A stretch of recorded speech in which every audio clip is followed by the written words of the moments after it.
So I've seen this popular format that's been going viral. Why it sucks to be born as a Komodo dragon or a horse. Hell, I've even seen a human. But what I like to do is take popular concepts and talk about them through something that I've made called the Spawn system.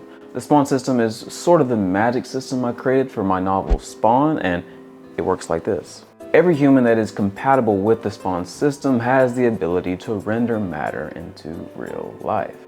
For men, they can only spawn solids, women can only spawn liquids, and children that haven't gone through the puberty phase yet are stuck with gases only. And you probably think like, damn Jared, that sounds kind of sick though. Your body is pretty much a GPU, but like all things, there's downsides. And one of the major ones are every spawn comes at a caloric exchange. See, the energy from the matter has to come from somewhere. After all, if you guys know the first rule of thermodynamics, you'd know energy cannot be simply created or destroyed, only transformed or transferred. That's pretty much how the spawn system works. Every time you spawn an item, it harvests energy from your body, from your cuerpo. To visualize this a little bit easier, I've created a spreadsheet of all 118 elements and the calories it burns to spawn 1 pound of said elements. Yeah, I have a little too much time on my hands. But when you look at some of the elements, the lighter atomic mass, you can easily spawn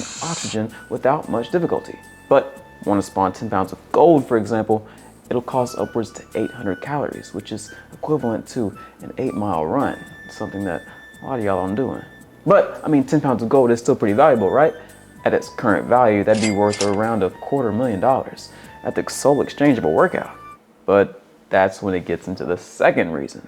Because everything you spawn gets tracked, and not through surveillance or anything, but through the spawns themselves. Every spawner has an assigned hex code, and everything they bring into reality has that hex code over it, splattered across the front. So, you want to sell a gold chain, it'll probably be a periwinkle gold chain. Or try to be slick with a weapon, well, a Buccaneer red knife isn't that hard to track down.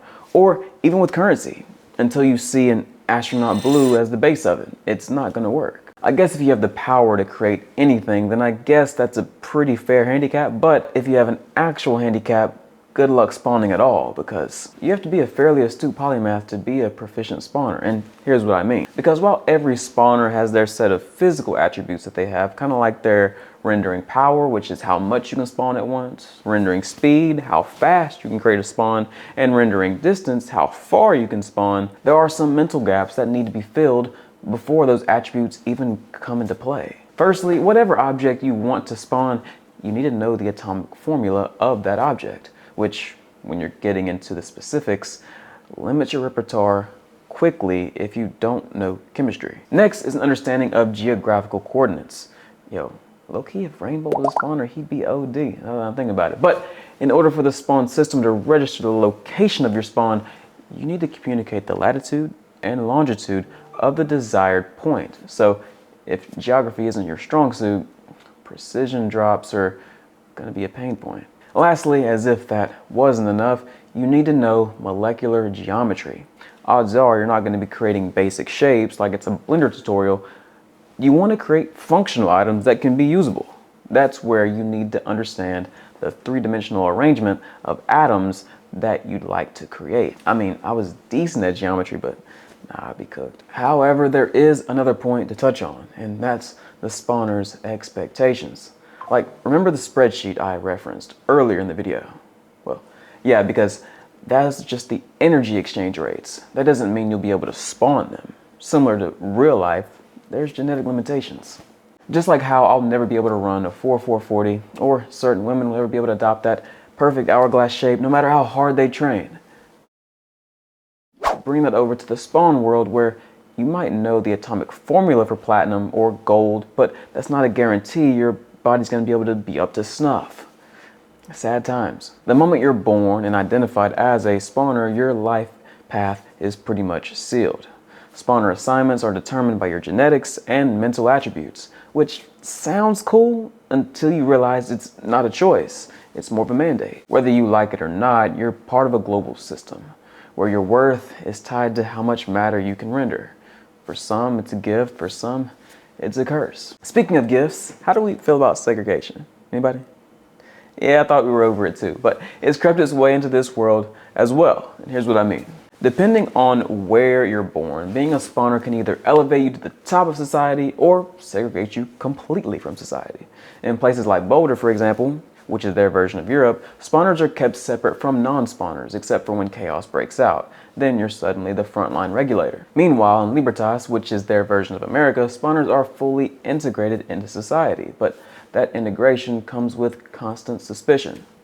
Non-spawners fear the unknown long-term effects of being exposed to the spawn system, but since it's only been in effect for around 60 years, there simply isn't enough data, and we know America's all about inclusivity, at least the perception of it. But I guess you could be born in Gadrael, which is mainly located in Brazil, which is a spot where non-spawners absolutely detest their spawning counterparts. They've taken their jobs, they naturally make more money, they have a higher sexual marketplace value, sound like fresh and fit. Tough odds. I don't blame them. So I think that makes it safe to say, everywhere you go, people are judging your abilities, questioning your intentions, and debating whether you're a gift to humanity or a potential threat to it. You ever seen a group of rich folks create like a social hierarchy over the dumbest things? Like Brad, Tommy, and Mike are all on the executive board and all have $10,000 suits, and Alex, who's only the department head, only shows up in a $3,000 suit and gets bastardized for it. Yeah, that whole thing exists in the spawn world too, and it's relatively separate from their actual abilities. It's the social hierarchy of hex codes. Every spawner is assigned a unique hex code that determines not just the color, but also the value of their creations. Vibrant, pure colors are highly sought after and carry an unspoken prestige. Think a spawner with a hex code of FF0000, which is pure red, being regarded as someone of incredible potential. Their spawns are more eye-catching and therefore more valuable in trade and in society. Meanwhile, those with muted or dull hex codes are seen as less capable, their creations often overlooked or undervalued. It's a literal manifestation of judging a book by its cover, as well as your creations just not being as pure as we like. Kind of shines a light on why pure breeds are so expensive, huh? Well, anyway, your hex codes determines your opportunities, resources, and even societal respect in some cases. In some regions, being born with a dull hex code is almost as bad as not being a spawner at all. But that's all I can think of for right now. I'll be doing a lot more content in the future revolving around my spawn system, and if you like this video, be sure to stay tuned because I'll be doing some more similar ones in the future. So stay tuned. Adios.